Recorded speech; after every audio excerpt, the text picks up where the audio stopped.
Hey guys, welcome back to Disco Elysium. I think I was running out of options, or at least I thought I was running out of options. We've explored the majority of the second island, and we was on our way back across for some reason. Let's just check the logbook. It's been a couple of days.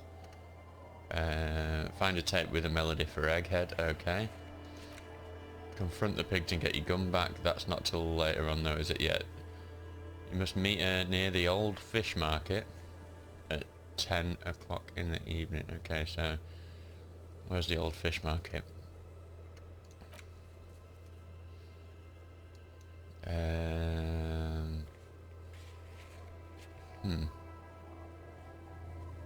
Is it around the shacks somewhere? I don't know. Anyway, that's not until later on. So, what I'm thinking is, and I realised I hadn't scrolled down here, so there's loads of these checks. So let's just have a look at the tasks. So, Sel refused to talk about friends. Maybe she'll open up later after you've helped them set up the nightclub. Well, I think we're quite far away from that because, yeah, that doesn't seem to be happening right now. Look for Ruby on the coast. Return to the Feld mural and consult the wind if you don't know what to do. Other than that, keep searching the coast. We've tried that, haven't we, and it didn't pan out. Convince Sooner to operate with the Ravers or Victor. Doesn't seem like we can do that for now. We've checked the boardwalk, checked the island. We haven't even got to the island yet. This is the thing that is making me think that we've missed something quite obvious.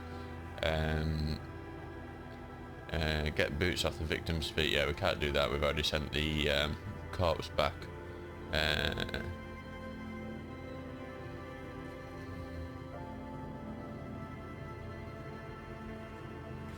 Yeah, okay, so we can't do that. But anyway.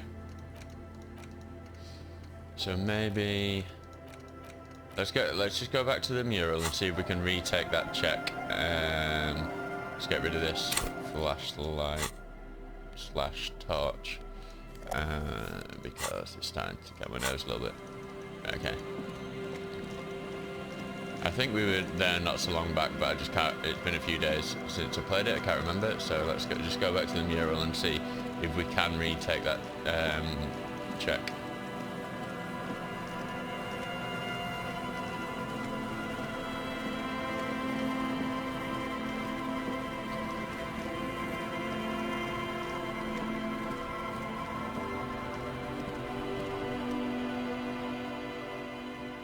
Okay, we need to level Shivers up whenever we get another point, so...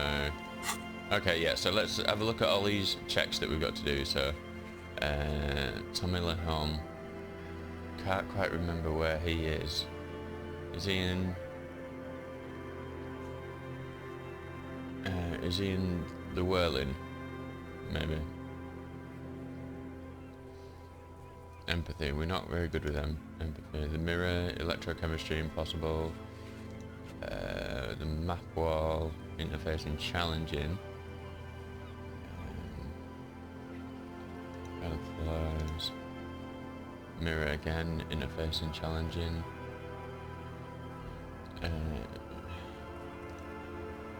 Trash container, physical instrument, legendary. Knick-knack stand, interfacing, easy. Is she back over there now? We don't want to do the measurehead one because that's just turning ourselves into Captain Mr. the Racist.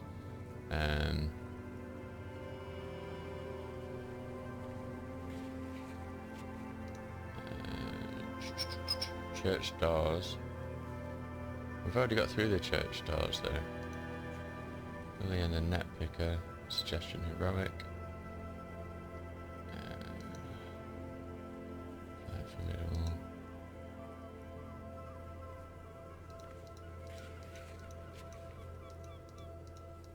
I feel like Joyce is our ticket to the island. Either that or the shelter leads to the island, but we can't get into the shelter, so God knows. Yeah, so apologies if this episode's going to be a little bit kind of me just running around aimlessly, but I have no idea what the best thing is to do. So let's see. I believe we spoke to the lady with the boat and couldn't get any new dialogue options. It's saying that she's back over there on the map, but I think she might still be over here. Yeah, so she's still here, but it's telling us that she's over the other side of the map, which I find odd. And I'm pretty sure we've exhausted all dialogue You're options. back. Good. What can I help you with? So I've been dealing with Everett again. She nods with...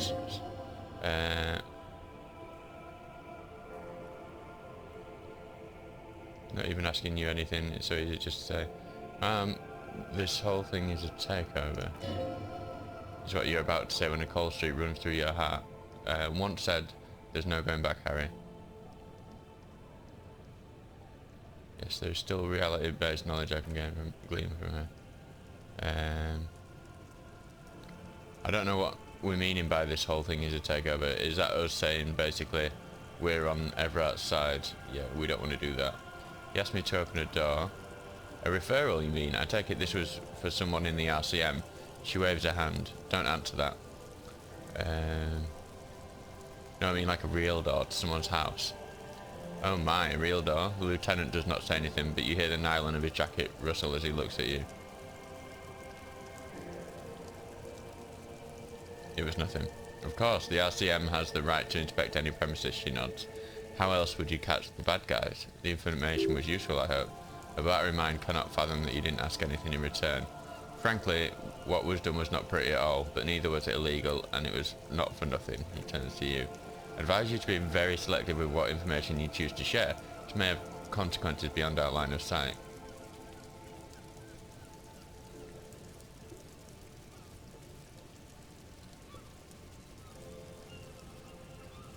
That's all I've got to say. Naturally, Detective, there are lighter topics to gossip about. I don't think that's going to lead us to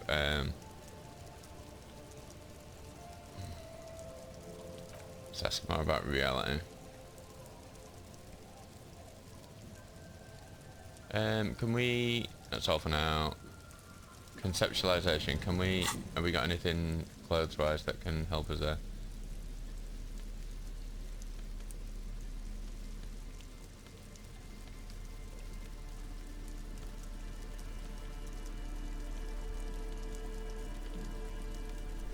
Oh, what did I just do? Oh.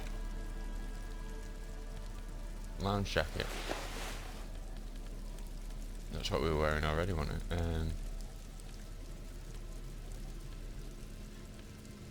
Oh, one conceptualization.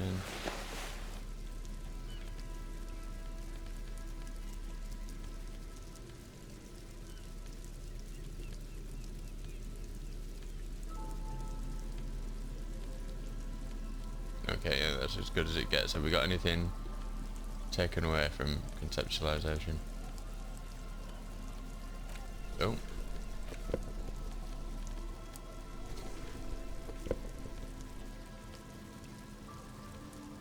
No, cool. Okay, so try that again. You're back. Good. What can I help you with?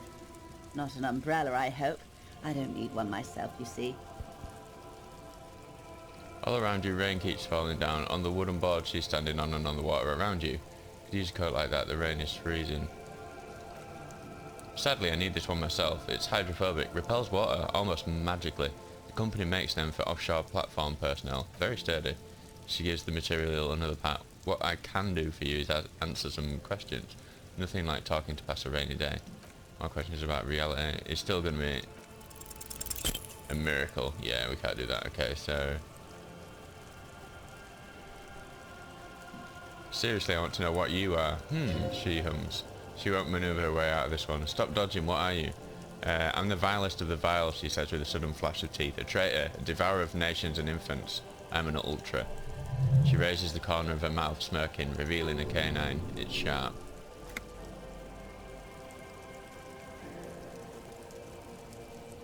Dos mio, draw across, a liberal. Yes, she nods slowly. I am the nether creature of the Forbidden Swamp. I pushed the king under a shipwagon and betrayed the revolution. My kind surrendered the nation to financial colonists. I can see you thought we'd gone extinct. After all, no sane person identifies as an ultra-liberal anymore. Not in broad daylight. She looks into your eye. You're a centrist at heart, a real moralist, no? Tell me, now that I've uncoiled myself, do you find me frightening? In her green eyes, you see a mixture of truth and self-satire, decades of guilt and pride. I forgive you. I do hope so, she bows. I hope we are able to remain, what's the word? Collegial despite it. I know that's not how you pronounce that, but I can't think. Remember, we were partners, whether you like to admit it or not. There's blood on many hands, I assure you. When the dust settled, the Liberals were the only ones left to clean up the mess. By virtue of their survival, they were handed enormous power to shape the future. She turns her gaze to the Delta. This was all our last generations managed. Would you have done something differently? With due respect to our overlords, the eternal caretaker government that keeps Martinez a monument to the efficacy of its artillery, while a gentle wind sweeps the streets in the rebuilt east, light drizzle washing it clean, lights go up and motor carriages circulate the tracks. Okay. I would not have relinquished sovereignty to the coalition, not here in Martinez, and not in the Stella Maris or Delta beachheads either. It's not, if not for my own sake. She realises her small cold fists are clenched. She loosens them. Then for my daughters, we had an obligation to defend our sovereignty. We should have burned the whole Iola down rather than let them have it. You're a smart woman. Perhaps. Her earrings chimes as she nods. My intellectual vanity will be my undoing. You're no dummy yourself. So am I. Smart boy getting smarter. One basic term of reality at a time. You're a patriot? Level up, hurrah. Yes, I suppose I am, but I wouldn't be a patriot anywhere but here. Seditious talk, ma'am. Kim puts down his notes and gives her a look. You have daughters? Yes, whatever else I am, I'm also a mother and a wife. She closes her eyes, then opens them again. Now, shall we return to reality?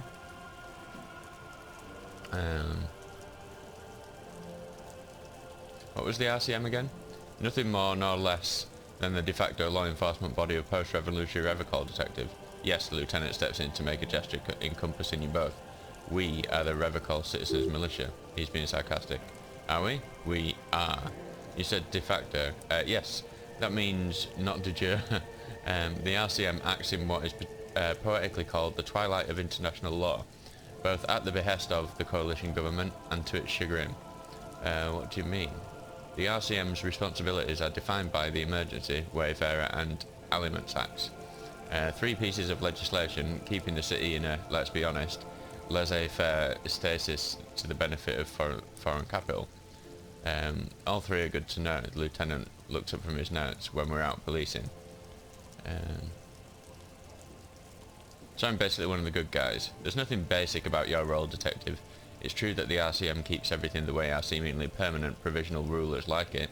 She leans in. Yet on the other hand, I know these people. I deal with them daily. Let me tell you, dear, they are not fans of you. Why?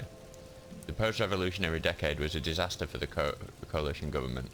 Revocol in the 20s was hell, especially on the west side of the river. Gang warfare, a botched privatisation scheme, a nuclear pile meltdown. They called it the international zone because no nation wanted to claim responsibility. The RCM restored peace where the coalition failed. A true blue citizens' initiative, she smiles. They will never forgive you. That's somewhat of an exaggeration, the lieutenant interjects. In reality, ours is a mutually beneficial arrangement. Revocolians get to keep the peace in Revocol, and the coalition doesn't have to worry about it. He coughs. Anyway, sorry to intrude. Please continue. Yes, Lieutenant, permit me to conclude with this. Who you are to me is the police. The only legitimate law enforcement authority in Revocol. Thank you, ma'am. And if those authorities drink so hard they need to help recalling the basic terms of reality, well, I am here to help, she bows and smiles. Where are we? We're in Martinez. Baby? Baby? A casual term of endearment popular among the 50-plus crowd. It's a disco holdover, pay it no heed. I'm a disco holdover myself. Ha, she smiles, aren't we all? She refers to your corresponding ages. And what is Martinez? Martinez is a district of Revocol. She looks around, her green raincoat flapping in the wind. A very small district tucked away near the industrial harbour, north of the 8/81 and Jamrock.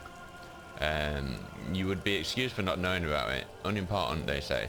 Forgetting even. Shelled to smithereens during the revolution. She shrugs. It has its charms, just not this time of year. You mentioned a sea. You mentioned a sea. What sea is this? It's not really a sea, it's the Bay of Revocol, and the bay feeds into the ocean, and we're near the ocean. Yes, we are on an island in an ocean, the world's largest body of water, the Insulindic, known to the early Revocolians as Les Immensities Blue, the Blue Immensities. Tell me more about Martinez. I'm not a good ambassador. I've only been here once before as a teenager. Not a lot has changed. She closes her eyes. There are ruins, a terminal, fishing boats, reeds, boys with boxy shoulders. She opens them. This place used to be a province, a workers' resort before the city swallowed it and the artillery did its work. The reeds are the real star of the show here now. The further down the coast, the wilder it gets. Okay, what's the name of this island? Kailu, as you already know. She looks to the waters.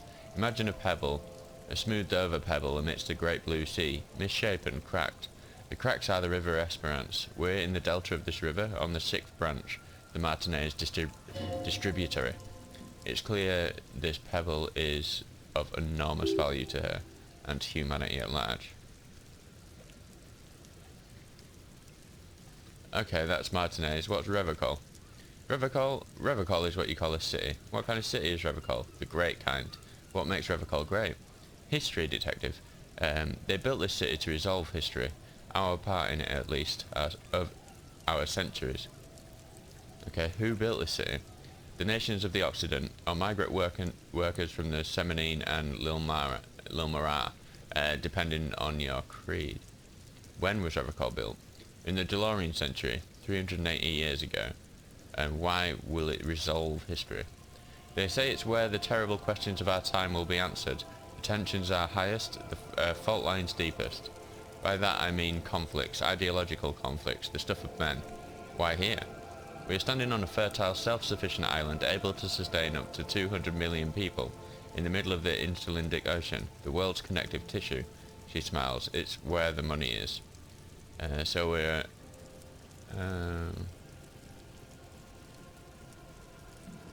So we're pretty much at the centre of the world. Oh, we're quite a way off, about, she points across the water where the skyscrapers rise. A sparkle of lights on the horizon, like morning stars above the curvature of the planet. 22 kilometres from the centre of the world. That soldering iron is the Bank of the World building. The bottom floors are Inchocom, Coalition Government, Inchilindian Mission Command. Look to the sea. Silent, she lowers her hand. The water, the light. It's as though you're seeing it for the first time. There is no recognition, only the immensity of the sea and the cold radiating from it. Say nothing. Jamus Vu, that's a good song. By Dredge. Good band, check them out. Anyway, she observes your eyes, scanning the horizon, then breaks the silence slowly. This is one thought you need to complete. Where are you? Okay, interesting.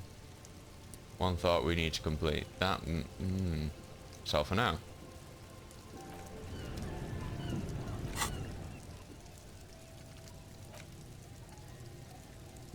Does it mean that literally, or is it just saying, I want to level up a skill point, but I think we're going to have to get this going out of it. 3 hours and 25 minutes to research as well. Whoosh. Okay. No, yeah. Cool. What were we needing to level up for? Was it Shivers? Or it was something that we might not even be able to level up. I can't remember what it was. Anyway, we'll go back to the wall in a bit. We've got other checks to do, so we might level up a few bits on the way.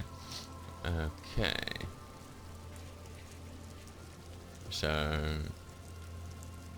there's a lot to do at this guy's shop. And I think there was maybe... Oh, what's that guy? Is he the guy that's... Tommy Lee Holmes, he's on the back of the... near the back of that lorry in it. We don't have... We're not very well kitted out for empathy, I don't think.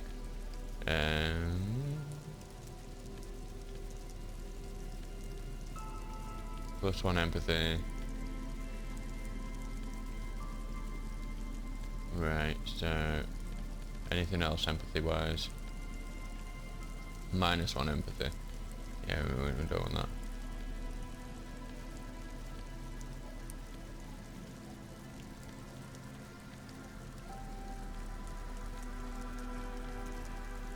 +1 empathy. Excellent.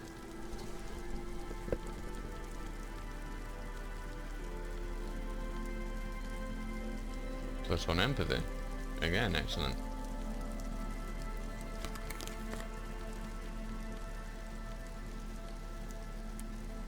Oh yeah, that's right, okay.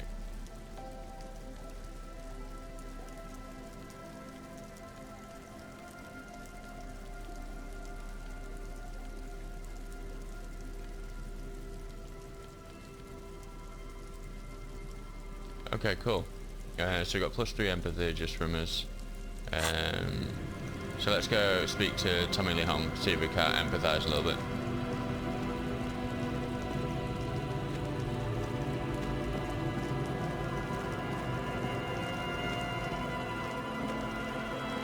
Man, it's just been a journey, this game, hasn't it? Really grabs you and brings you into its atmosphere. Just wondering if there's anything... I'm just trying to look at a few different places just to see if there's anything obvious that we've missed.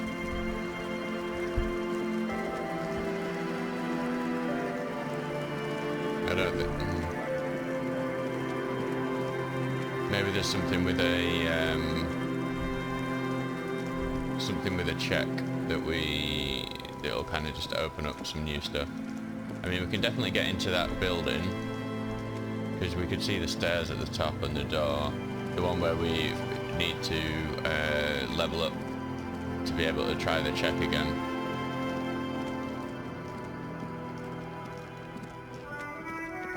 There's also some checks to do down here, but I'm just going to... Those guys again.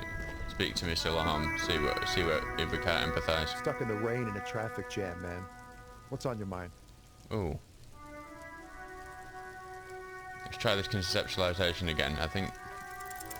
Boosh. Nice. Okay, so... wait, there's something here, stored away in some dusty corner. It starts like... A mirror's temperature is always 0. It is ice in the veins. Its camera is an X-ray. Whoa, he leans in, his eyes bright with attention. What else? It is a chalice held out to you in silent communion. Silent communion, that's good. He's transfixed by the words. Where gaspingly you partake of a shifting identity you never your own. Dang, he grunts, unable to suppress his reaction. That's some great shit. You came up with that yourself? I don't really know. Yeah, I don't really know. No matter. Great verses like that sometimes. Ephemeral. You might not look it, but seems you have some literary chops. Maybe there's hope for me yet. That's a strange compliment. Just messing with you. It's cool. You're an okay guy for a cop. The more often into fists than rhymes, see, let alone honesty in verse. Any organisation gets all kinds of folk. I'm sure we do try our best. Lieutenant looks at you in silence, a curious look in his eyes, nodding silently. Well, you're giving me some hope, I guess. He gives you a thumbs up. You found some common ground with this man, even impressed him. Next time you look in the mirror there, remember those words. Interesting. We might be able to retry the mirror check. I'm just going to pop a save here, because I know what 58% is like in this game, so let's have a look. Save. Stuck in the rain in a traffic jam, man. What's on your mind? Empathy is on my mind. Wow. Okay.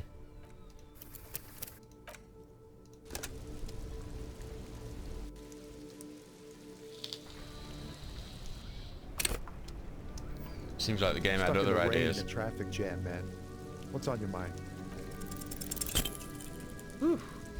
So it's like that, is it, game? Well, luckily for me, I've got this whole RPG saving before things that are risky thing down. Because we like to be a control Stuck in the freak. rain in a traffic jam, man. Boom! What's on your mind? In his eyes, a half-familiar longing, flecks of brown and gold. Familiar how? It's hard to say. His gaze wanders southwest, down the street that goes beyond the horizon. The road continues for miles, flowing together with other roads, turning into causeways or bridges, ending suddenly in dead ends or ramping up or down highways. It forms a crisscross pattern across the land. Where does it lead? Above the Jamrock Quarter, in the form of a raised motorway, and then the never-ending sprawl of Faubourg. High above buildings, new and old, the air filled with the rumble of motor engines. Further, to the old south, to the farthest outskirts of Revacol, through the checkered fields of farmland, upstream to the River Esperance. Past Montmartin, the border approaches. What's beyond the border? You cannot see, it's out of the city. Up ahead, the mist blocks all sight. A gale blows across your cheeks. It's cold. Before you stands a tall lorry driver with sad eyes. What's in the southwest? Excuse me? He emerges from the reverie. A flinch jolts his frame. The question has touched a nerve. Really, you can tell me. Man, he sighs. I don't know what to say. Not much anyone can do. There's no help in an absence, you know. I miss my family. They're all I have. My wife, a second kid on the way, waiting all the way in Diora. And here I am stuck in this shit so far from home. Diora? Diora of the Seven Seas. It's on the other end of Lekailu, pretty much on another island called Laurentide, off mainland. We've got a little place there. I can almost hear my kid laugh when it snows. What's it like to miss someone? What's it like? Good and bad. An egg that brings you joy. He smiles warmly. I think of them a lot. I dream up these silly scenarios in great detail of living with them. It comforts me. There's a pause and a sigh. Then he turns his eyes to you. What about you, Copman? You missing someone? No, it's scarier than that. You're pursued by a hunter, smelling of apricots of sorrow in the past.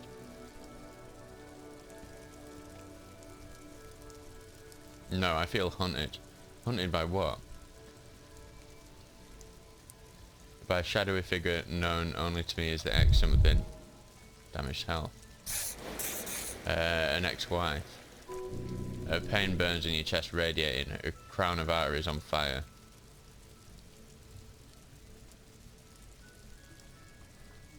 It followed me into this world when I awoke. I think it may be a planner hunter. Whatever it is, it's one thing is for sure, it's not my ex-wife. Still, a shadowy figure. That sounds pretty bad. I hope that doesn't happen to my marriage. For some reason, sire, he pays no heed to your objection, continuing instead as if it were your ex-wife. Strange.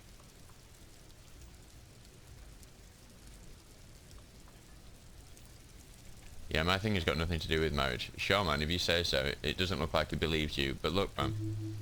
Thanks for this. It's good to talk to someone. I know it wasn't easy to ask, so he smiles. I hope you found your way through your own troubles. That's all for now. Okay.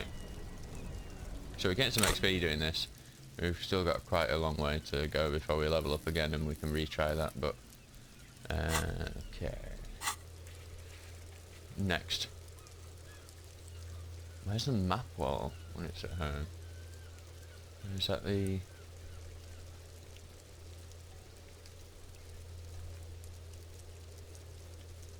Oh, it's quite close. Let's go...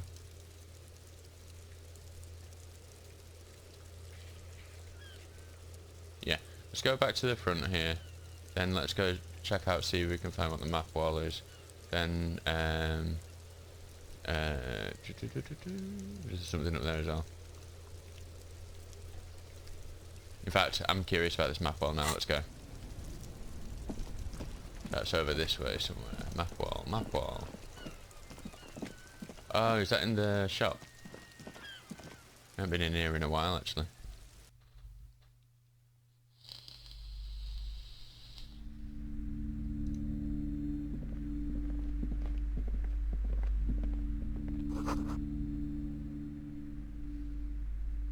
Oh, wait a sec. Was it earlier when I elected not to steal a map? And then that could maybe potentially allow us to Oh, there's this door back here as well, wasn't there? Okay. If it's a case of I could have stolen a map ages ago, which I didn't want to do just because it was stealing, but then that leads us to a new place. So let's check we've got all those interfacing stuff on. These gloves are +2 out of here.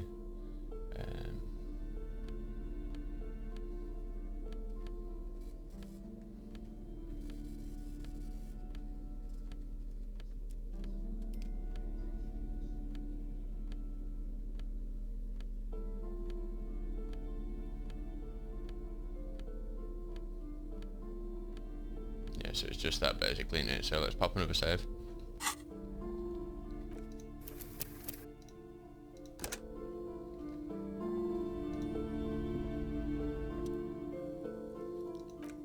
Okay.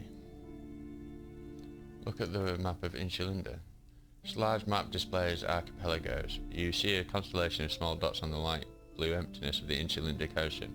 The largest in the northeast is Lake Kailu. You are here. Another far away in the southwest, Seminese Islands, Ildefonten. Ozone, Laurentide, Fekulamer, Archipelagos, North Arcade Islands, all just specks of dust on the vastness of the Insulindic. On the edges of the map, the colour fades into a blur of dotted lines, black and white, disintegrating into mathematics. In the northeast, a dust mite stands on the north coast of Kailu in a bookstore. It's you. Radiating outwards from you, the suzerain Revacol, with a radius of 80 kilometres, still the crown jewel of this Iola would be barely visible. Squint first. Can you see cities on the islands? You can. On Kailu, Revacol, a single black star on Azon, Fond de l'Air and Vermondeur on Archipelagos, Croyant Moraine, Villiers on Seminine, Olduvai and on Laurentide, Diora of the Seven Seas.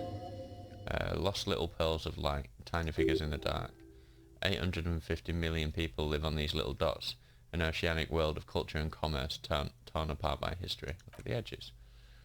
The ocean breaks apart into a tangle of cosines and azimuths, all pointing into a pale nothingness. Mundi is the north azimuth, Grad is the northeast azimuth, Samara is the east azimuth, Seoul is the west azimuth. Iolas they're called. Connections to other worlds, words past the Insulindian unknown to you. You only know you've never been there.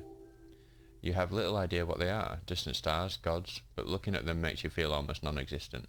Whatever they are, the Iolas are immeasurably large compared to you, and very, very far away. Perhaps they are gods, gods of distance and of the dust. Was the... Okay, yeah, we don't want to read all that.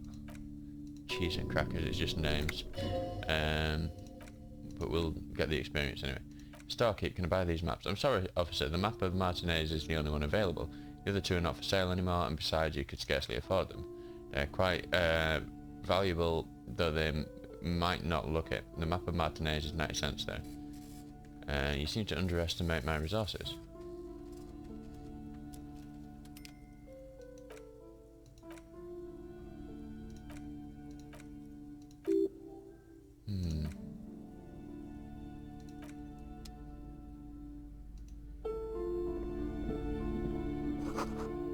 So what was the check at the map wall then, if we can't... Went through every map wall, interfacing, challenging. Those on white are available to try now, so...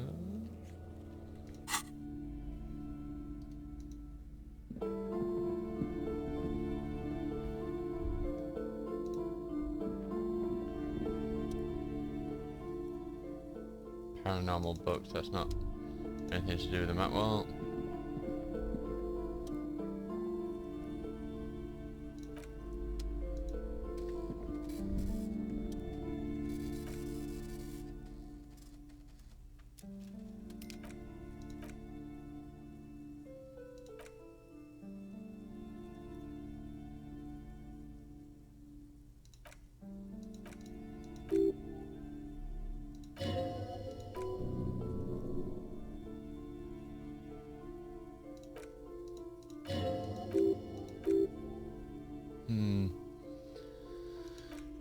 it's not giving me any options, so I don't know what the deal is there.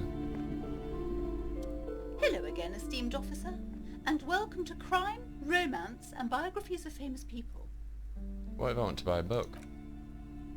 Then why are you talking to me? Everything is on the shelves to browse. Don't you feel compelled to buy anything? Alright, I'll take a look then. Okay.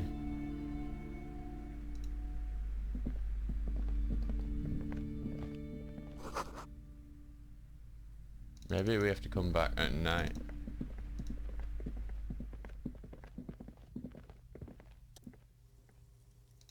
Excuse me, officer. The back room is strictly for employees only.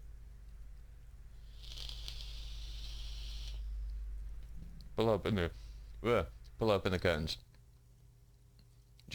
Just as you're about to pull apart the curtains, the petrified voice of the shop owner cries out once more. Sir, don't touch that. I told you it's off limits for the customers. We're not the customers, we're the law. Parapsychologically speaking, we're done if you decide to open them. Okay. Yeah, we've done this before. I don't care. You can't. I don't care. You can't stop me. I'll open them. No, she raises her hands to try and stop you. Please, just talk to me, officer. Come here and let's talk this through before you decide to do anything extreme. Rip them apart this time for real. You see a dimly lit room full of dusty furniture and trash. A doorway stands in the back, covered in dozens of scary little cage-like trinkets, your shadow looming over him like an omen. I warned you, you're unleashing forces beyond your understanding. Well, that's just how we like it.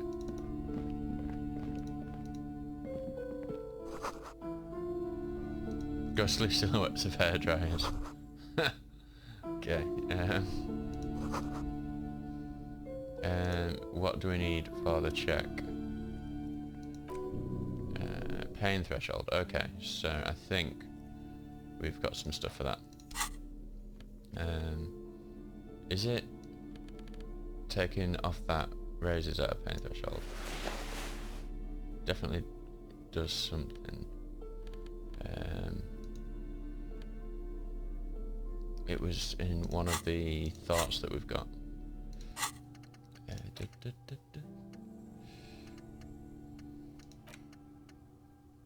Oh no, I think it was not pain threshold, but something else.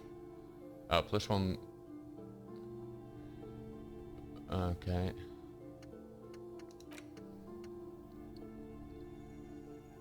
No, it's physical instrument, not pain threshold. Okay. So it's just closed that we need to do.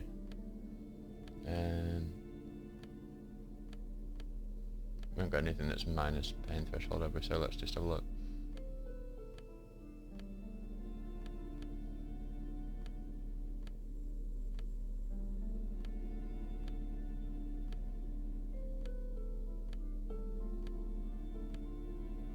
It's not looking good, is it? Okay, we've got the fair with the cuirass. Oh, and a silk scarf. Oh. And the windbreaker. Nice. Okay. No sane person would ever put their head into such machine. Okay. Again, we'll just pop a save.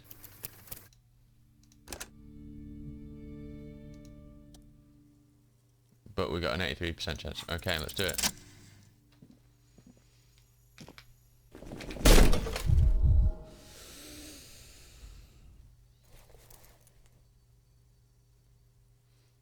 Okay. You smash into the wood and see a small crack appear on the door frame. It's going to take one more try to break through on the other side. Through to the other side, but you've done it. Lieutenant stares at you as you stand there, silent and brooding. You're not thinking of trying again, are you?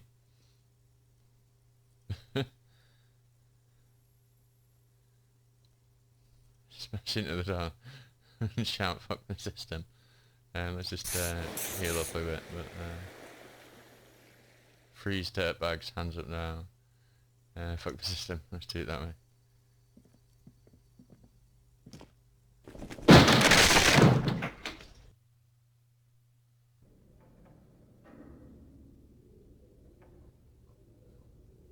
Okay. Let's get the old torch out. Oh, Kim's got something to say. What is this place? Looks like a gym to me. Yes, but no one's been here in ages. He draws a stripe on the dusty floor with his foot. I doubt the electricity still works. Good thing we have a flashlight on us. Don't forget to take it out of your bag before we move on. I was just about to do that, Kim. Jeez. Some specks of dust shimmer in a faint beam of daylight falling from the window. Other than that, the room is dark. But if there's a reason why no one's been for ages, let's just keep going. I'm sure it's just a regular abandoned house. Nothing mysterious here. Sounds good. Okay. Let's get back to wearing something. Where's our jacket? RCM Commander's jacket. Take the curate's off. That thingy necktie or whatever. This hat is a... Have we got a better hat? Just no hat at all is better than this hat. What's it even giving us? +2 logic, -1 perception. Psh, we already got loads of logic.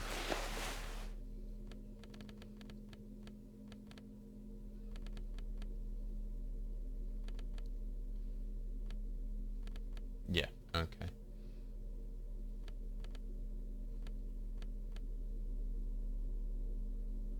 Kingdom of Conscience. I don't know what these, like, you know, unique bonuses are. I don't know, but hey, whatever. And we need the torch. Bup, bup, bup, bup, bup. Light.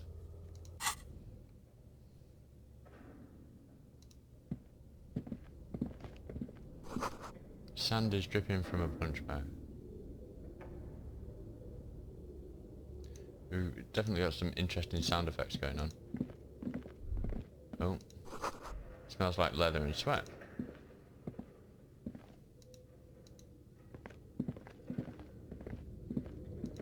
Okay, so... The poster says, Citius Fortis, the rest is one off.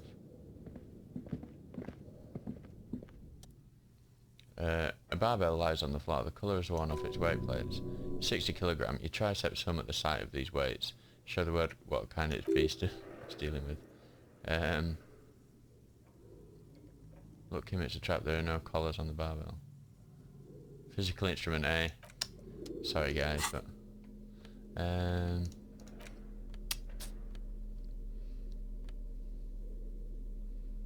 So, by not wearing a shirt, we've already got +2.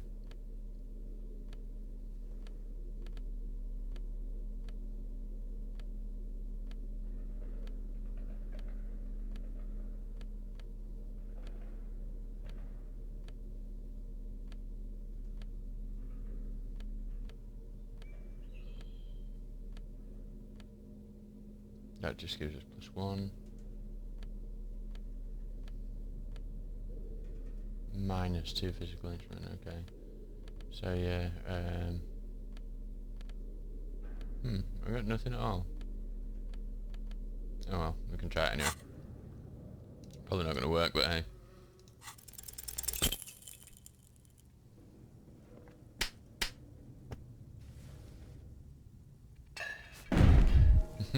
We've lost a lot of health. We need, is there any place we can go to buy some health stuff? Turns out you're no beast, just an old man with bad form. Even your body has failed you. It's a miracle you didn't injure yourself. Maybe it wasn't such a good idea to smash through that back door.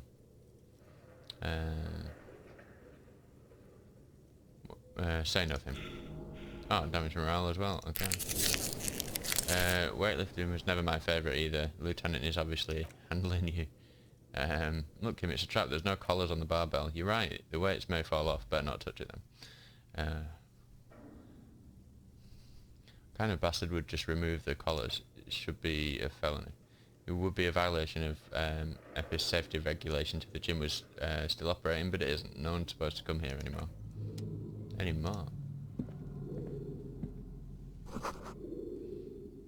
Okay.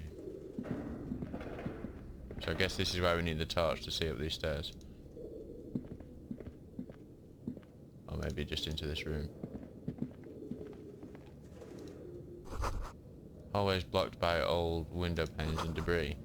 Looks like the remains of the 24-hour window repair shop. Okay.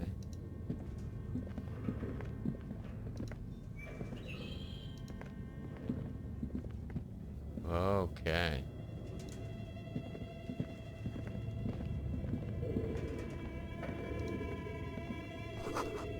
Airship rotors covered in spider webs. They remind you of blades.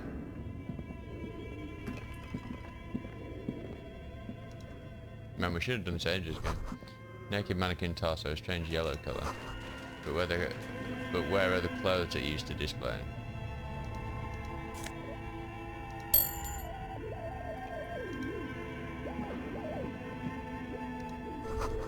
Blue velvet, soft to the touch, moth bin. Is this Emma's atelier? Okay, there's loads of stuff in here. Okay.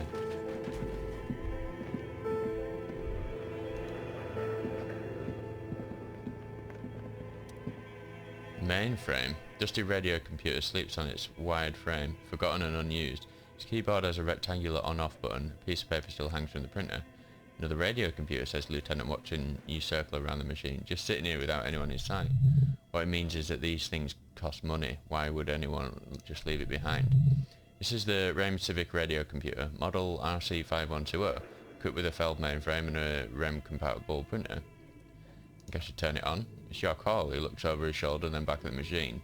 You're in charge of this expedition, officer. Yeah, turn on the machine. The machine lights up like some prehistoric animal stirring from its slumber, revealing virescent play and print keys on the keyboard. The hatch on the machine's central compartment is wide open. Look inside the compartment. It's empty like a beehive without its brood. Some cables have been left tangling, disconnected.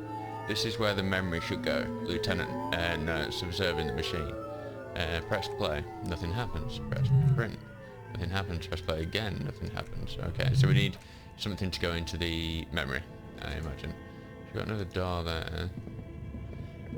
There was a load of other stuff. Developers the most advanced RPG in the universe. Okay, interesting. Is this going to be a bit of a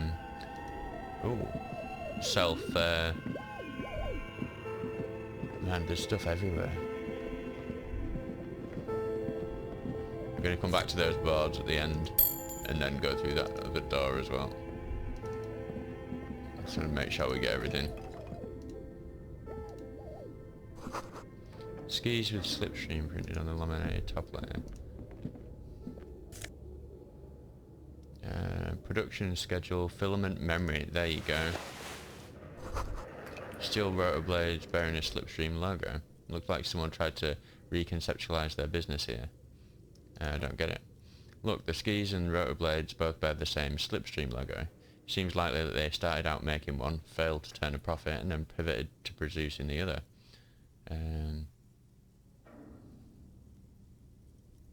What a strange leap of imagination, and yet they still failed. How sad. Reality is ruthless. Okay. Wild animals stare at you in the dark, stuffed and mounted.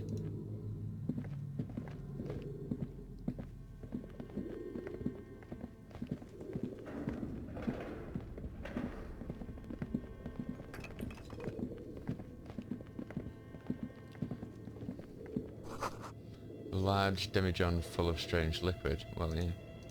What else would you expect to find? Okay, so it's through here.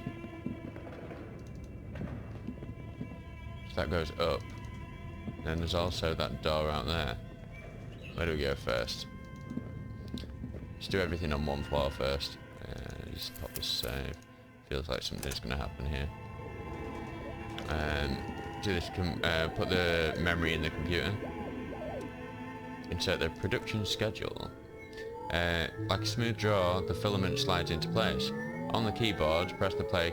The play key starts blinking. Press play again.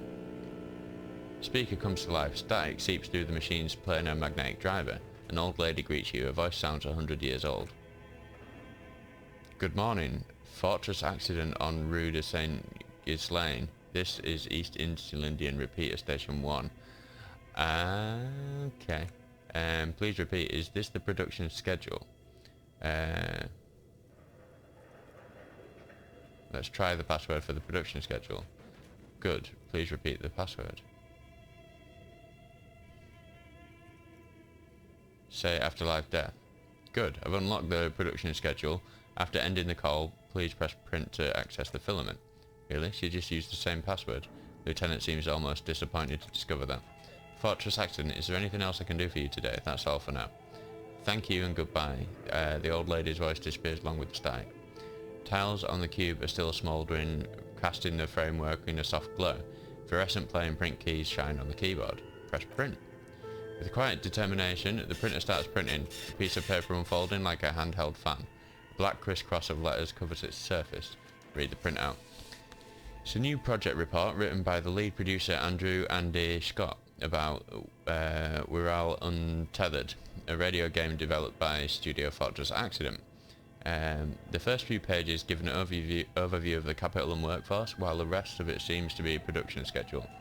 Read about Capital, I want to know about money. In its short time of existence, Fortress Accident SCA managed to burn through truly insane amounts of money.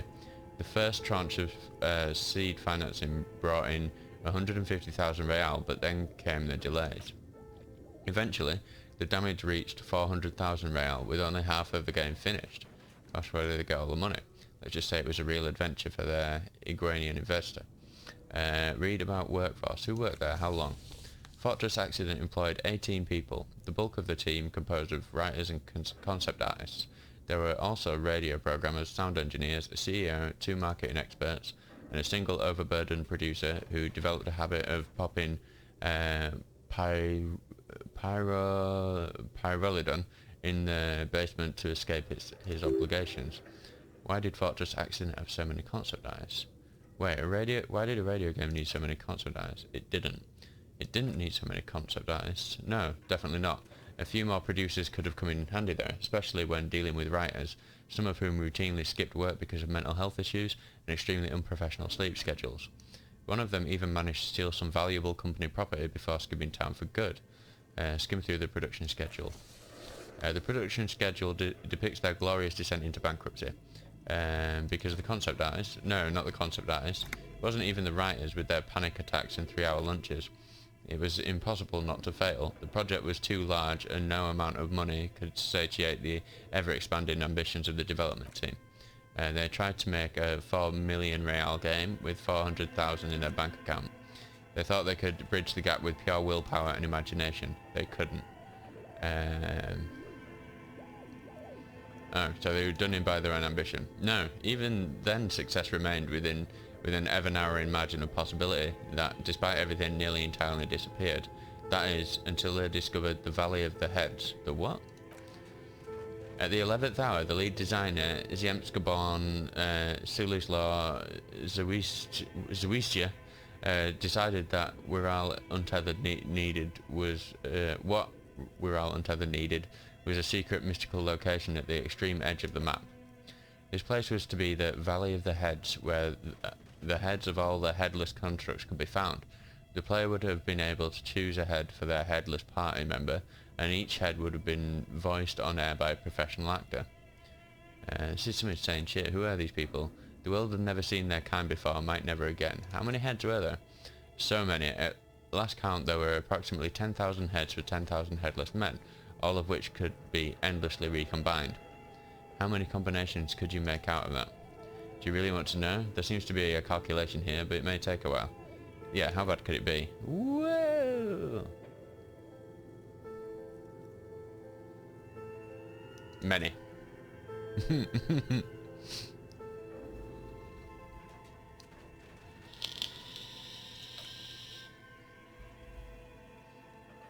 Is it going to set on fire?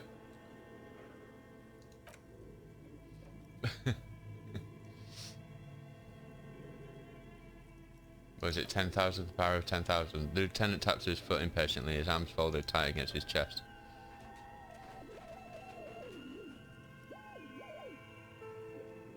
What have I done? I think this seems like it's probably actually too much for 10,000 to the power of 10,000. I know it's a big number. But yeah, it might be. But I just wouldn't have thought it would have been as random number as that. I thought it would be, you know, just a 1 and a load of zeros. What if you broke the radio computer? Well, it's never going to stop. Just let the numbers wash over. And now, okay, alright. And that's it. Okay, so that's what did them in. Well, yeah, that and the catastrophic data loss. This must be the anomaly sooner mentioned in the church log. Ah, so if we got her with this, maybe she'll be a bit more flexible about the nightclub. Okay. On the nature of the data loss, there's ominously little information in the production log. It comes at the very end, where things get fuzzy and dark, where tables and numbers seem to vanish into near nothingness before the Iguanijan investor pulled the plug. Iguanijan, I don't know. What is clear is that one day an unidentified numeric anomaly occurred on the East Revicolian lintel front, just as the Whirling untethered project was being computed that day. And the anomaly caused all the data to get lost in the air. When the project was returned, it was completely blank. The team spent weeks on the phone with Lintel, the service provider, but despite their diagnostics, they could never produce a satisfactory explanation or pay for the loss. Wasn't there a copy of the game, a backup? Mysteriously enough, it seems the off-site copy happened to be on-site when the catastrophic data loss occurred. Do you think this is like some like interesting reference to some previous job that the game devs did? But anyway, it was the lead programmer's responsibility to oversee weekly maintenance of the off-site copy and, well, keep it off-site. An explanatory note from the lead programmer has been attached. What does it say? S. Lucan Kilder, lead programmer of Fortress Accident. The off-site copy was on-site because there was no off-site anymore. Not for me. Not after 8 months of crunch. I didn't have a home anymore, so I started keeping it in the basement, in the ice bear refrigerator near where I went to sleep. It was perfectly safe there. The temperature conditions were optimal. It's not very convincing, is it? Your former colleagues would agree with you. She's right, actually. Nothing wrong with keeping this type of filament memory in the fridge. Is there anything else from this lead programmer? The production schedule ends with a few random notes that seem to be added sometime later. Read the notes at the end. 4 months later, by an unknown author. I am the only one left, and it's gotten rather damp here. A few other businesses have gone under too. Slipstream switched to making skis, and the hairdressers just left, cursing Martinez. They're right there, something seriously wrong with this place. Martinez, all of it. Still haven't gotten an answer from Lintel about what happened. All I could get were the physical coordinates of the error on the East Interlindian front on that day. Since the computation happened on air, I reckoned it had to coincide with an actually existing location. I have compared the coordinates to a map of Revicol West. It turns out it's only 800 metres from here. The address is St. Brune 1147. I'm going there to look this thing in the eye. St. Brune 1147. That's what the street sign next to the church said. Tear out off the printout and throw it away. Okay. Okay. Remove the production schedule. Okay. Wow, that was pretty cool. So yeah, like I say, I wonder if in some roundabout way that's a reference to a project that was just far too ambitious that the game devs wanted to do. But I mean, this game is quite ambitious, so I don't know. Maybe it's a reference to this game, but like in this game in that universe or something like that. I don't know. Anyway, frequency fireplace. This old fireplace is covered in lines drawn in blue and red marker. The mesh spreading over the stone-like blood vessels on alabaster skin. Looks ghostly and strangely ancient. The whole thing resembles Kedron mosaic tiles, very epicentric. Hold on, how do I know what... history class. Students with their textbooks open, studying the roots of our civilization. Those aquarelle blue tiles look beautiful in the sun. What am I looking at? Radio frequencies, it seems. UKV 123.6, UKV 123.7, UKV 123.9. Some written notes too, sparse and cryptic. Radio frequencies for what? Unclear. It looked like a cardiovascular system split into veins and capillaries, very advanced. So we're dealing with something medical here. You think so? The web is comprised of radio stations. All lead back to one red heart titled the Game Master Frequency. A note says, this one can listen in on any station it wants. Looks like a surveillance program. They must have had massive airwidth. These things don't come cheap.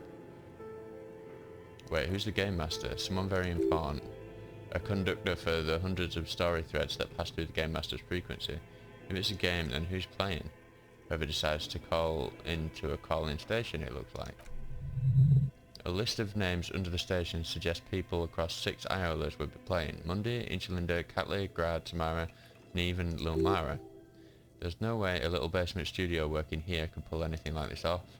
My god, the lieutenant leans in closer, his fingers tracking the maddening rhizome. It's as if the less money they had, the more ambitious their project became. The cost of airwidth alone must have been huge. Exactly, he nods at the calendar on the chalkboard, wiping his marker-stained fingers clean against his jacket. This schedule, I know doom when I see it. The company was running out of funding. What else? Nothing. Just lines on marble, an echo from times long gone. No one has used this fireplace in ages. Autosave it. Oh no, that's the computer. No, no, no. Project Dreadboard. Your flashlight slides over an old green chalkboard covered in scribbles, sketches and schemes like some ancient cave mural. Some of the writing has faded with age, but you can still make out sections here and there. Photos and drawings have been pinned to the board. Inspect the drawings.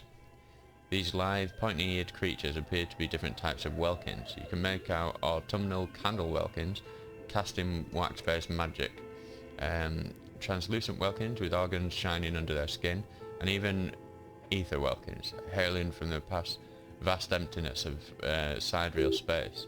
You should adopt one of those welkins as your persona. No longer a mere man, but a welkin. One of the welkins, towering amongst the rest, appears to be different, however. It's Varahamira, high welkin. His face white and scarred like cracked marble. This is clearly a welkin supremacist. The note says, all non-welkin races will be purged. The Holder, the Dweorg, the humans, and even the headless men, all of them, purged. Imagine a world filled only with welkin, green welkin, dread welkin, and the high welkin to rule them all. The lieutenant can't help but comment, an inordinate amount of time has gone into drawing these little welkin creatures. One of them is a welkin supremacist. Political commentary. That one has a great beard too. Kim nods at the Welkin's facial hair. Well, this has been educational. Let's move on from the Welkins. Inspect the schedule. This is a monthly calendar from the year 50. Cryptic words like sprint, daily, minim, and GPI span the marker-drawn grid, the grand scheme of production and money. It looks a bit like an academic calendar, only much more brutal. Minim stands for, Minimi stands for mini-meeting. It's part of a bigger framework for managing work called RUN. Station 41 tried to implement it a few years ago but failed. Keep reading what happened. As time goes on, the numbers in the boxes grow rarer and rarer. The board becomes an empty snowfield in the final days. Only failure and regret dwell in this region. Lieutenant looks at the frigid ice field of nothingness and concludes, looks like they didn't make it. A note in the bottom left corner of the chalkboard says, see the production schedule filament for details. Inspect the photos. The photo collage depicts barren icy landscapes wrapped in perpetual night. You see permafrost and glacial landforms, dead trees groaning under the snow. Entire oceans have been frozen from shore to shore. There are pictures of settlements on dried up riverbeds abandoned in the storm. Animal corpses in the dark carcasses and bones. You see primitive oil rigs built into glaciers by boreal Dweorg, yurts under the snow, great mammoth-like beasts of burden. Albeit dark and cold, this vision also feels cosy in its own way, like eggnog or morphine, a much-needed respite from our own world. Like how we go straight from eggnog to morphine. A pinned postcard reads, the heat death scenario, a desperate fight for geothermal energy engulfs the world as Whirling becomes untethered from its sun, drifting through the universe. Inspect the notes. The handwriting is only partly legible, but you can still make out 3 slogans: Call in, Tune out, We're out, Untethered, and Heat Death of the Universe. The full text reads, Heat Death of the Universe is the new black. Another note says, the biggest advancement in role-playing systems since the 30s. Outside, a cold wind wraps the building in its bosom, snowflakes in the wind. An old woman passes what the locals call the doomed commercial area. She tries hard not to look at the bookstore window. It's unwise. Okay. Wow, this is all super interesting. Kim wants to talk again. Okay. What do you think is going on with that computer, chalkboard, and fireplace? This is what remains of the game studio. Looks like undercover counterintelligence program. Just a failed business. No time, let's move. Could be either of those two. Let's go for undercover counterintelligence program. That's not it. I think the lieutenant takes a step back, steepling his hands, like he's ready to lay out a fine theory crafted together like a puzzle box.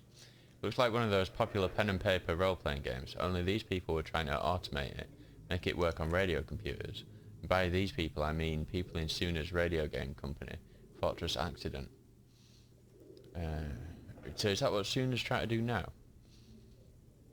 Has anyone ever done this before? Not to my knowledge. They make automated games in Grad, Messina, Königstein, places with industry, not in Rivercall West amongst the ruins. I don't think anyone has attempted to create an intersolary game before. We just don't have the technology. How are they planning on doing that? Through calling stations, she nods at the fireplace. None of the players had to be physically present. Anyone in the world can participate in the game as long as they have a two-way radio. Then there's the game master frequency that listens in on all the smaller calling stations. I think that was supposed to coordinate the stories, functioning as a master of ceremonies of sorts. Coordinating so many games would take a whole switchboard of people, possibly divided into sub-frequencies. And this was a role-playing game? Indeed, those Welkins are a dead giveaway, he points to the chalkboard. Role-playing people love that stuff. The world looks like a modified version of the Whirling board game, with heat death thrown in. Super cool, someone should give them millions of real immediately. This game is too good to be left unfinished. Wow. Indeed, it's ambitious and untethered from reality, but Lieutenant tilts his head thinking.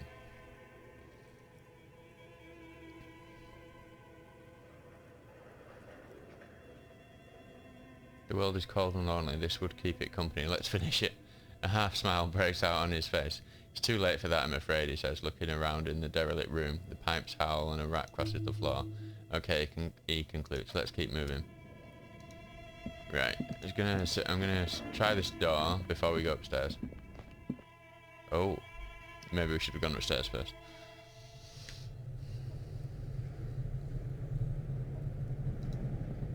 Where are we now?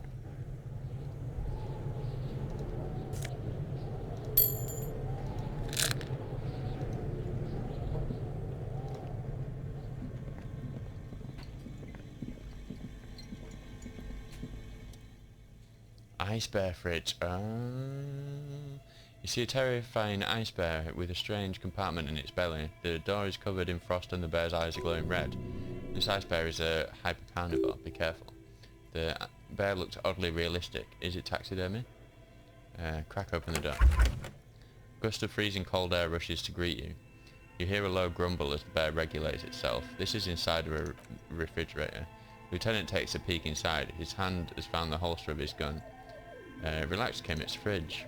Of course, just a giant ice bear shaped fridge. He relaxes his hand, his face bathed in the harsh light of the open fridge door. Let's take a look inside. The shelves are empty. All you see are crumpled ice cream wrappers with the brand name Revocall Ice City. A handwritten note has been attached to the door. The fridge is huge. Take the note from the door. You pocket the note and the little fridge magnets keeping it on the door. Examine one of the ice cream wrappers. A friendly cartoon bear smiles back at you from a glossy cellophane wrapper. It looks nothing like the fridge. The paper still smells of vanilla and chocolate. What is a giant bear-shaped fridge doing in an abandoned cellar in the first place? How did we get from the roof of a building to a abandoned cellar by going through one door? Because, yeah, it said it was in the basement, didn't it? So, what the hell? But anyway. Good question. It looks like an ice cream fridge. The lieutenant reaches for one of the wrappers. He studies it in the light. So they tried to sell ice cream from this hyper carnivore?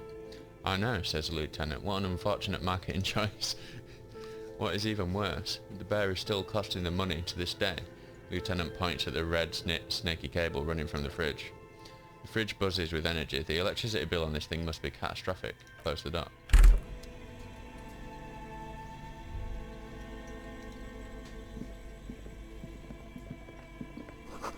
Ice cream maker defrosted and unplugged. Flashlight casts a strange shadow. There's a hidden doorway here.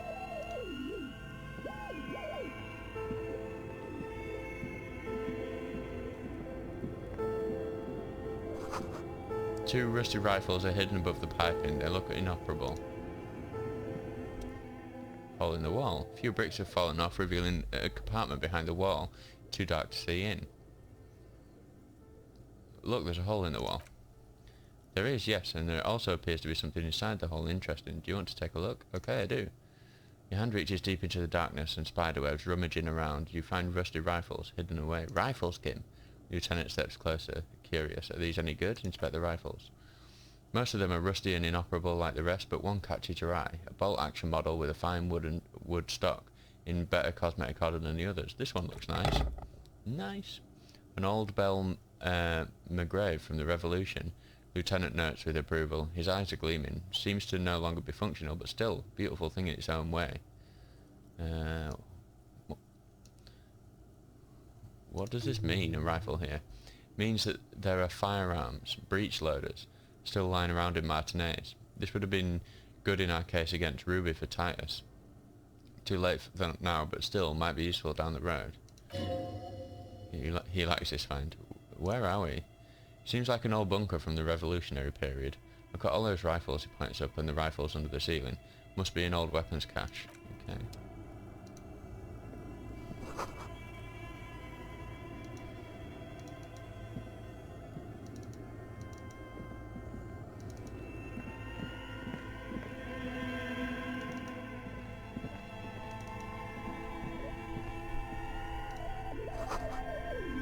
Okay, let's check this stuff over here before we move on. The wall collapse is inaccessible now. Central furnace. Thick layer of coal dust covers the furnace, colouring it pitch black. Look inside the furnace. It's dark and grimy here. In the darkness you can hear chatter. It's coming from above. A voice or several voices talking to each other near the smoke chamber upstairs. The echo is so prominent it's impossible to discern what the voices are saying or what's producing them. What are you doing? The lieutenant asks when he sees you climb halfway inside the furnace.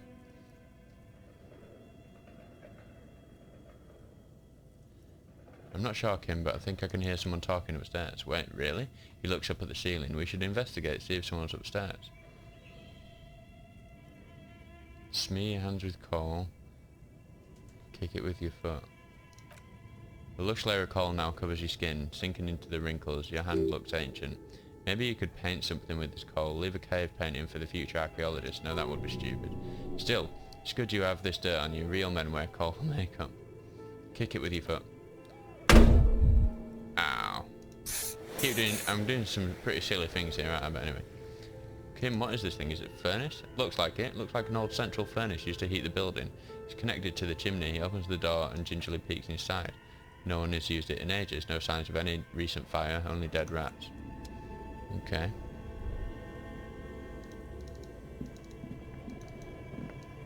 Moving on.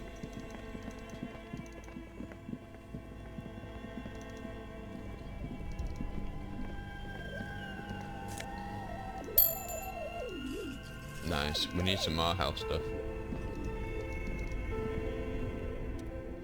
Breaker box. Two cables are plugged into the breaker box. Oh, I'm just going to shift about a bit here. The red one leads to the ice bear fridge and the black one to the ice cream maker nearby. Unplug the giant red cable. An electric sizzle. The room is slightly quieter now. Unplug the black cable. Something close to you dies with a soft electric purr. Why did you do that?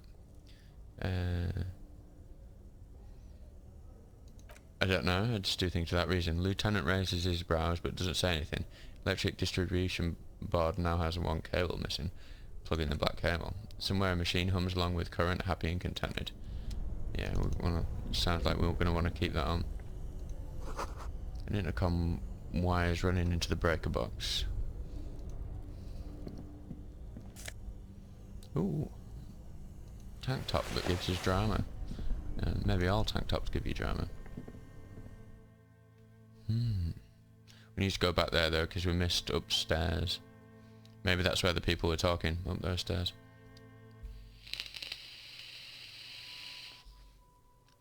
Wow, okay. Right. That makes sense. Okay, so we're going to want to go back this way.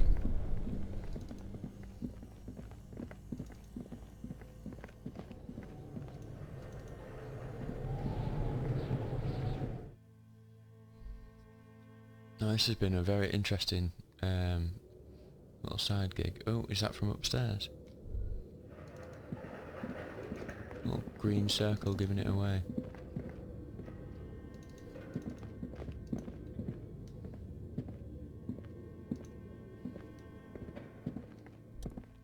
Safety curtains. An iron safety curtain curves before your eyes, folded like a bellows. It covers half the room, blocking the way into a colossal industrial chimney. This is directly above the central furnace in the cellar. The voices probably came from in here. Knock on it. What an odd thing to do, nothing happens. Knock on it harder, I'll leave. Yeah, let's just leave.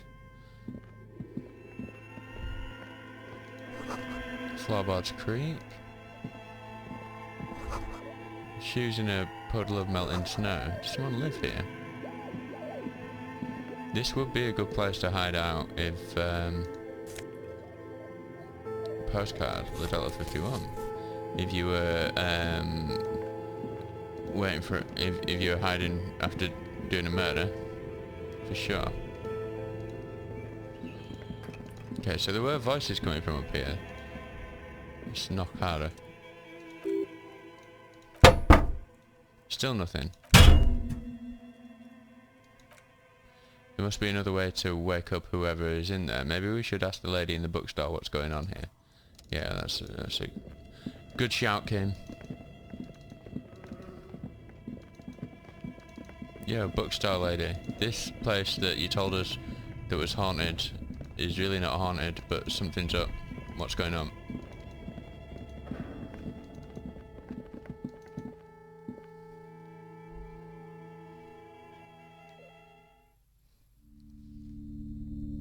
She really didn't want us to go in there. Yo.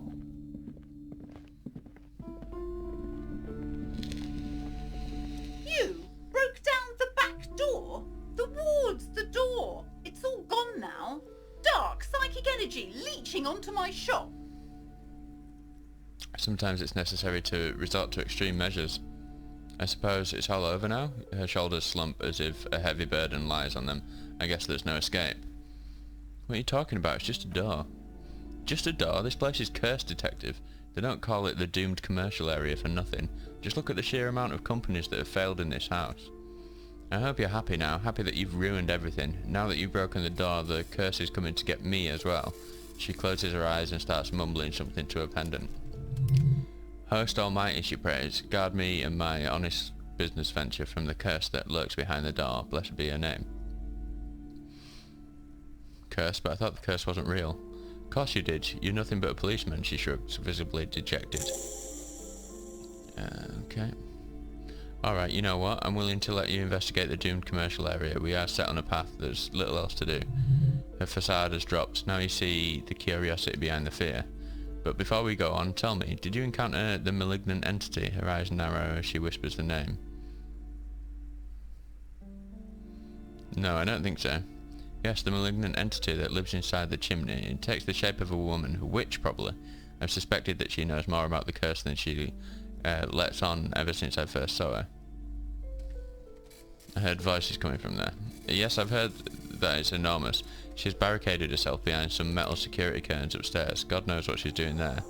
Some unnatural magic, I assume. She shivers. You should go find the entity and ask what happened to all the companies in the building, and do return to me after you've talked to it. I'm quite anxious to know what she has to say about the curse. You're really interested in cracking this mystery, then we should go back to the furnace. Maybe you could yell into it or something. Make some noise. You'll think of something. You always do. Okay.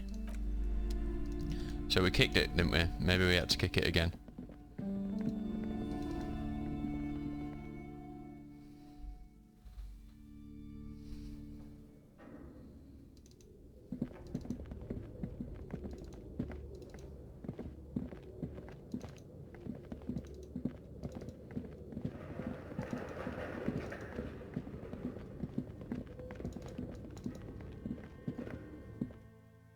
Hmm.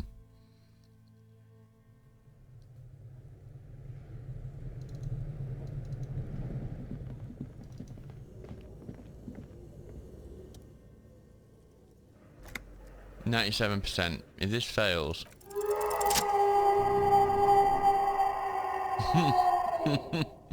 Something breaks loose in you.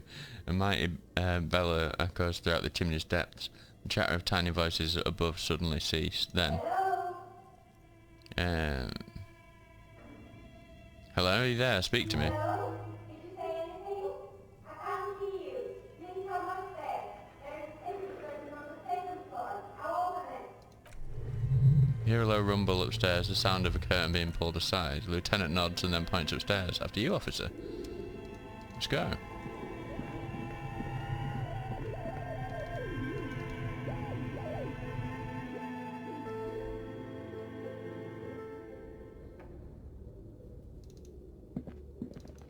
So let's go speak to the witch, as she described her.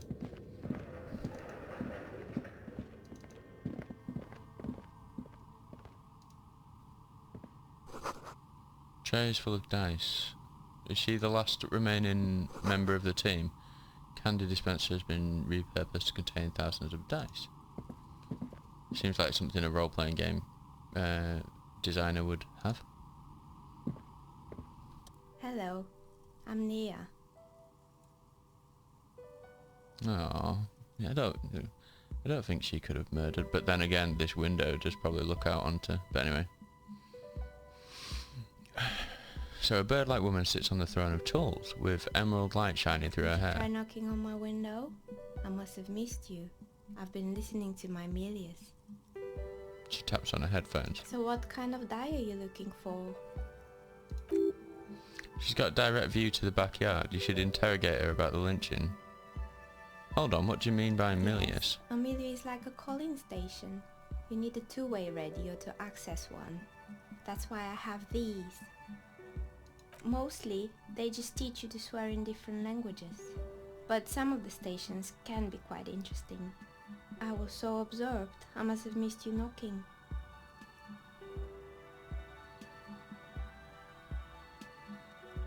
Why are you asking me about I'm a dice? novelty dice maker. Tell me the name of your role-playing system and I'll make the die you need. That's why you're here, yes? As she speaks, her bone-like fingers fiddle with a ring. Her bones light, but her hands strong. Role-playing games? You know the one made by Fortress Accident. Does that count?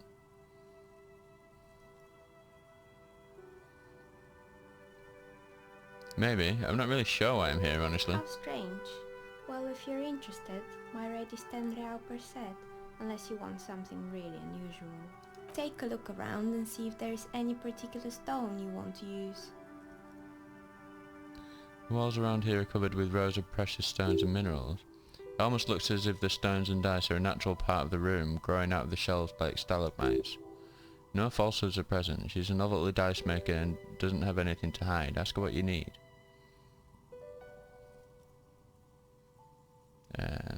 How did you become a dice maker? How did I become one? It was a business decision. I was a regular jeweller at first, but that's an unfocused field, with too much competition. Some of my friends were role players. They asked me to make some polyhedral dice out of cobalt. That was my first order. I grew it from there. Do you like role-playing games yourself? Not especially. I like working with rare materials and a steady pay. And role players as customers, they're nice people. Some of those nice people have big bucks to spend on novelty items. Okay, yeah, look, I'd like to order a die from you. Of course she nods. This is what she's here for. Tell me what you have in mind. And do you know the we're all untethered setting? I want a die for that. Do you have any curse dice? Tell me about the most extraordinary die. Yeah, tell me, do you know about the we're all untethered? Ah yes, Fortress Accident. She shakes her head lightly. It's too bad they never finished their game. The we're all untethered die is a variation of a standard role-playing die. Only instead of plants, it uses motifs of ice and death. And loss, of course. Ice, death, loss, sounds like you. I'm thinking something made from alligator jawbone cast in black resin. The reptile bone is as white as ice and dead as well. Death, she smiles. For 7 real, I could have it ready in 8 hours. It's a deal. Okay. What do you... Hey, where are we anyway? What is this place? We're inside the chimney of an old central furnace. It's strange, I know. She looks at the ruddy bricks that make up the walls. Even though they've been repainted, there are still signs of coal-black soot here and there. But when I arrived here, all the other rooms were taken, so I had to build myself a makeshift home. Besides, I don't really have to pay any rent here, so that's a plus. Creative. The lieutenant looks around in the spacious room, its ceiling fading into shadows above. When she arrived here, there was no room anywhere else. She must have known the others' businesses.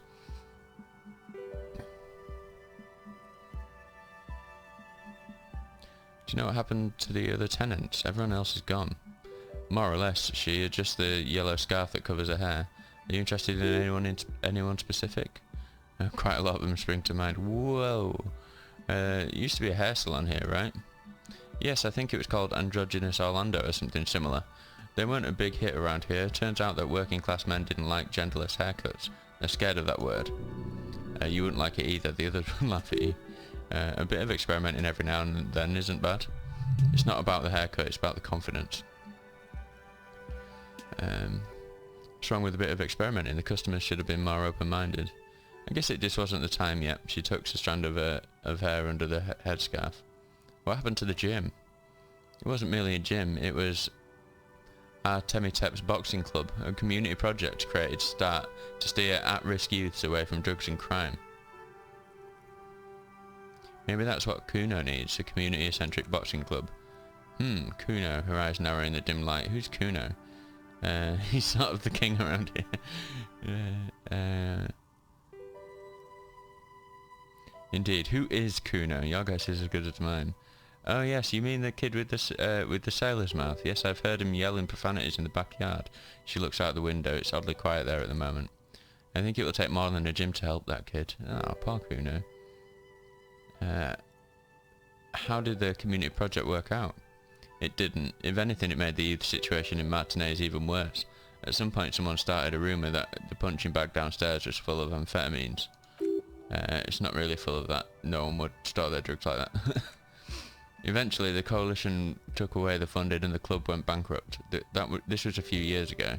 It's gotten much more peaceful around the plaza ever since. What's up with the broken windows? This one's a mess, she sighs. There used to be a company that promised to repair windows 24 hours a day. What could go wrong with this one, right? Turns out the business was actually set up as a front for an illicit group that was producing snuff milius. Who would have guessed?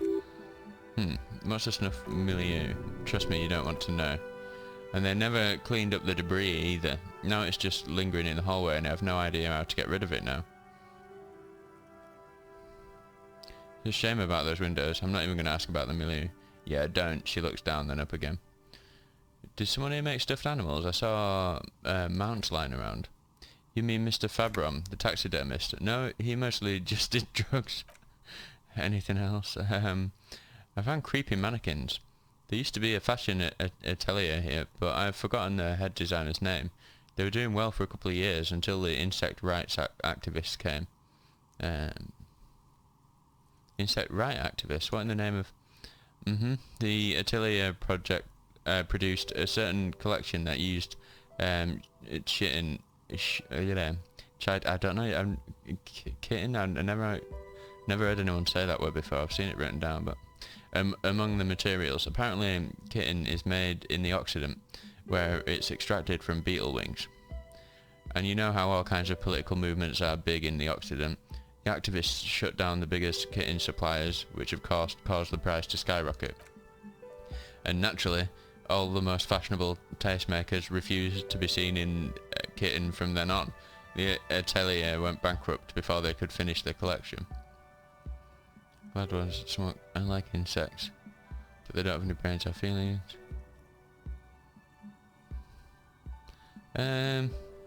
I am on the fence about that. Like, I don't really know. Okay, yeah, just say that. Really? She looks at the windowsill where a dead fly is lying on its back legs curled up in a bow tie. Anyway, what's with the rotor blades and skis? They were made by a company called Slipstream. After they pivoted from making rotor blades to skis, their chief executive took off on a vacation with all their money. She rests her chin on her hand with an impish smile. Honestly, I think it's quite funny. I think he's still sending out holiday transmissions from Tallulah or Tuamitri or Kashtkor or wherever he is. Interesting. What do these transmissions say? The usual, I imagine, that he's been thinking up all kinds of new business plans and can't wait to get started on them just as soon as he returns. Her smile widens before she sees Lieutenant's face behind you. Men like that are a curse. The man is stern. Sure, but Slipstream is history now. All their remaining assets got seized by the bailiffs in 47. I have no idea why those skis and blades are still lying around in the house. Not much use now, I guess. They were just props. Why return to them? Maybe you could make a sword out of one. No, wait, forget it. It would take too long. I found with a strange machine. Interesting. Fortress Accident, the radio game studio. She closes her eyes as some remnant of a memory lights up her face. They were an interesting bunch. We talked about role-playing systems every now and then. Once I even saw two of them getting to fisticuffs over Whirling. It's understandable. Fantasies are serious things. The mind is the drawing board of history. They certainly took their work very seriously, even if they seemed to be chronically liberal with their schedules. What do you mean liberal? What happened? The usual. They ran out of money and couldn't get the project done in time. What went wrong? Well, I did hear them talking at times. She looks at the hallway as if she can still hear them chit-chat behind her curtains on a cigarette break. They seemed to believe they were historical individuals on some grand quest. She sounds almost mocking when she says that. From what I've seen so far, the project did look quite impressive. Yes, but when the money started to run out, they just began to complain a lot about capitalism. You know, how the markets are rigged to keep out new businesses and so on. In the end, they just didn't get done. They didn't have enough willpower to produce something truly historic and to show up to work on time. That's too bad. I would have supported them. The project looked great. Not the wisest decision. You would have lost all your savings. She tosses a pair of dice on the table. One of them stops near the edge of the metallic desk. The result is 1 on a 20-sided die. Anything else? There's a terrifying taxidermied bear in the cellar. Oh boy, the fabled Revocol Ice City. You're in for a treat here. She smiles and leans closer, hands on her knees, like a stand-up comedian ready to tell a story. The place was owned by two guys who had some rather innovative ideas about marketing. The bear was one of them. Now ask me about their other ideas. Alright, what about the other ideas? There was really just one, and it involved picking out the prettiest girls in the neighbourhood and paying them 20 cents per hour to man the booth. And by man the booth, I mean slump behind the counter with a face that could maim you if you ever dared to disturb their bored magazine browsing. She leans back, disapproving. Frit does the same thing. Yeah, I was just thinking that. You know, in the shop where you can trade your bottles in. Anyway. I know a girl just like that. She works in Frit as a cashier and she's not particularly friendly. Employing sulky teenage girls is a widespread practice, yes. Unfortunately, they always come in packs. I'm talking about acne-ridden girlfriends and gorilla-like boyfriends loitering near the shop. At least that's what happened with Revocol Ice City. And they already had the bear. She closes her eyes as if remembering something painful. What about the bear? The bear, she repeats, pressing thumbs into her temples like trying to suppress a headache. It didn't work out? Of course not. The bear was terrifying. No one wants ice cream guarded by a hostile apex predator. To make matters worse, the fridge didn't work too well either, and half the ice cream came out malformed and partially melted. Eventually, Revocol Ice City lost a price war to its rival, Glass 5000. Glass of 5000 sold caramel sundaes for only 5 cents a piece out of regular fridges. It's the market doing its job. Maybe, because the taxidermist who made the bear definitely wasn't doing his job, I mean. How come? He said that the bear was his vision beast. He said he met his vision beast while high on desiccants. He called it Megatherian. Sounds cool. Scary but cool. Megatherian. Megatherian, nods to the dice maker. A mega wild beast. What's a mega wild beast? It's an imaginary beast that guides you through life by telling you to do more drugs mostly. I don't do drugs. Very good, you shouldn't do them, nods the dice maker. You're a police officer after all. Anyway, now you know the story of the fallen ice cream empire. She seems almost sad finishing the story. Some dust beams swirl in the afternoon air. Her eyes follow it idly. Little sparkling embers under the window. Outside it's light. Light scatters from the low-hanging cloud cover. There's always the threat of snow. Anything else? Another failed business perhaps? I've been here for a long time. I found the building's intercom, but it's not working. Oh right, she rubs her forehead. Her scarf has left a faint line on her dusky skin. I hope you didn't try to ring me. I think none of those doorbells work, including mine. I'm still in the middle of connecting the wires. Sorry about the confusion. The doorbell with the empty name card must belong to her then. So you're telling me that the doorbell with the empty card is yours? That's right, I haven't even written my name on there. As I said, it's quite useless right now. It doesn't work yet. I was wondering about the Whirling in Rags. Is it part of the same building complex? You could say so. Both houses were built at the same time and under the East Delta Commerce Centre project. That explains why you can call the Whirling from the intercom, albeit I doubt that anyone responds. If the Whirling is part of the same building, then it's part of the doomed commercial area. The darkness of this place is there too. East Delta Pinball, is that now the Whirling? Yes, I've heard it used to be a gaming arcade. This is an ancient failure. Before my time. I'm not surprised, however. You know, this is something the cafeteria manager might want to know. My advice, she raises a finger, don't base your business on a fad. Hypnotism, floriography, trick-track, especially pinball. This means the Whirling is part of the doomed commercial area. Garter is going to love this. I don't know this Garter, but something tells me he won't. A strange thing happened when I tried calling a company named Slipstream SCA. Someone answered. She looks like she doesn't really believe you. It can't be true. They don't work here anymore. They've been gone for years. Are you sure it was Slipstream SCA? Was it a woman? Maybe it was Plaisance from the bookstore.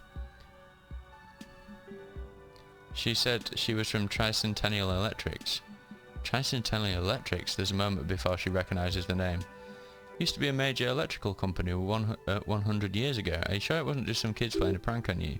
It's too real to be just a prank. Either we're dealing with a professional actress or whatever happened, keep you cool. It's probably better to admit that it was a harmless prank.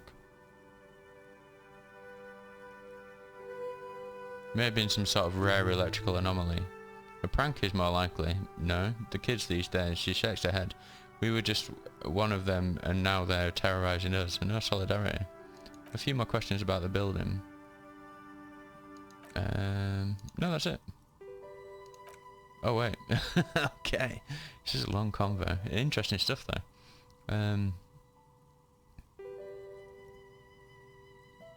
I've heard this place is cursed. Did you know that people call it the doomed commercial area? I've heard the story, she nods as the wind howls in from the furnace shaft above, but I don't think their stories are true. Plaisance is the one who sent me. She's convinced that this place is swarming with malicious energies. Plaisance, the bookshop lady, she raises her brows. I've heard that her business is doing rather well. Have the energies spared her somehow?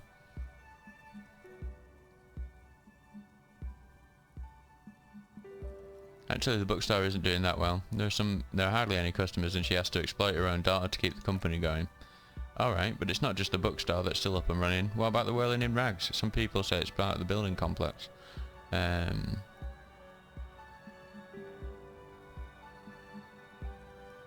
You're right, the Whirling doesn't really look like it's cursed. And then there's me, she sighs, looking at her messy work table. All kinds of tools lie there scattered, from knives, carving flies to wire cutters. I've been here for 14 years, selling novelty dice to role-playing enthusiasts. Not exactly a million real business idea, yet somehow survived despite the talk of malicious energies. Strange, isn't it? Because she's in cahoots with the demons! Maybe it's just because she's so talented that she's been able to woo the curse. Or maybe it's because she's the only one that's actually doing, like, running a business, and not like every other story here, which is people that it's been a front for drugs, or it's been some kind of scam, or, like, you know, or they just weren't the kind of people that should be running a business. But anyway. Oh, it should maybe not be the right word there, but anyway. It's because you're competent and dedicated to your craft. The curse doesn't affect people like you. Curse will get to you. Clairsense thinks it's because you're the source of it. No. I'll be the first to admit that there are many inconsistencies in this so-called curse. I was just about to ask. She leaned forward in her chair to study your face. What do you think? Do you think the curse is real? The jig is up. The she-demon knows you've uncovered her true identity. I think it still might be you. I'm starting to see that there is no curse, only business decisions and the natural market fluctuations. Honestly, I'm not sure. This world is a puzzling place. Yeah, definitely, I don't think it's true. Exactly, she pinches the root of her nose. The truth is always so disappointingly mundane and boring. Isn't that the truth? But I'm glad we got this sorted out. Anything else I can help you with today? That's all she has to say on the subject. She's been thorough and truthful as we can.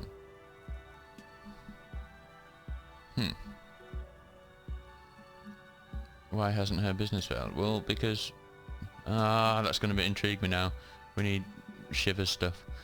What do you know about the man who's lynched behind the Whirling in rags? Nothing really, I didn't know him.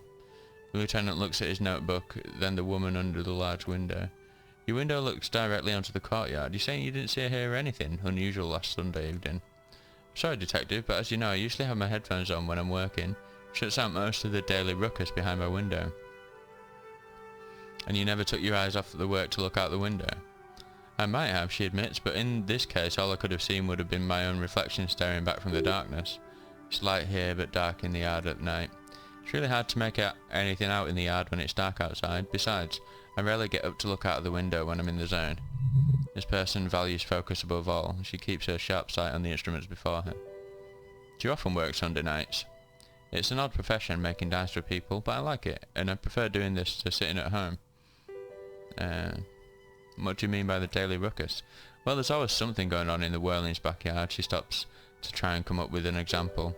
During daytime there are usually those kids, and lately I've been seeing a lot of drunk workers hanging about. Must be because of the strike.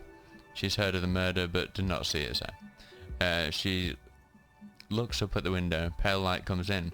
But I never saw anyone during that fateful Sunday night, I'm afraid. I see. Thank you for your answers. She nods. Anything else, officer? No, that's about it. Cool, so we've ordered some dice. I think we're going to leave it there for this episode. We've found some intriguing stuff, for sure. And there's a few little branches that have opened up from this place that we've got into. So I'm going to save there, but just to be on the safe side, let's pop a manual save. And so yeah, thanks for joining us, and I shall see you in the next episode. Have a good one all. Bye.